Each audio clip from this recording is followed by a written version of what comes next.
మంచిగా ప్రసాదం తిన్నాము. ఇటు వచ్చి మా వారు అండ్ మా బాబు ఆడుకుంటున్నారు చూడండి. నేను కూడా వాళ్ళతో సరదాగా ఆట ఆడిపిస్తున్నాను. వాళ్ళ కొన్న బొమ్మని వాళ్ళకి వేసాను చూసారా, స్నేక్. భయపడలేదండి, నేనైతే ఫస్ట్ చాలా భయపడ్డాను. వాళ్ళు తిరిగి ఆడుకుంటున్నారు దాంతో. అండ్ మా హస్బెండ్ లాస్ట్ 6 months బ్యాక్ వచ్చాము మేము. తర్వాత ఎగ్జామ్ రాశారు, అది కొంచెం బాగా రాశాను, మనశ్శాంతిగా ఉంది, టెన్షన్ ఏం లేదు.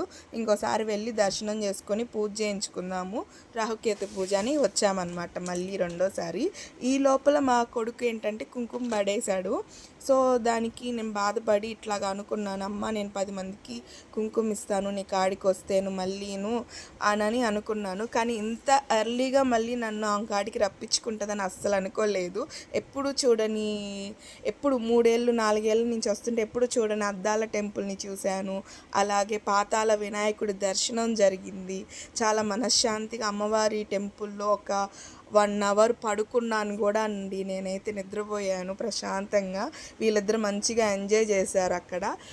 నేను ఆ కుంకుమను అందరికీ పంచాలి అనుకొని అందరికీ పంచుతానని కూడా అనుకున్నాను. ఇదిగోండి, ఇంకెప్పటికీ నేను దిగి చూడలేనేమో, అంత కష్టంగా ఉండింది నాకు. కానీ అయినా కూడా ఆయన రప్పించుకొని దర్శనం ఇప్పించాడు. ఒక ప్రశాంతంగా ఒక 10 నిమిషాలు కూర్చొని ఆమెను లేసి ఆమెను వచ్చాను.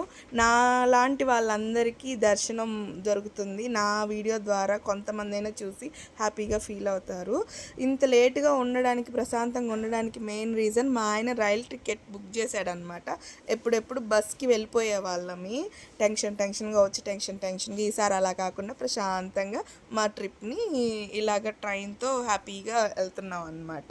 Thank you for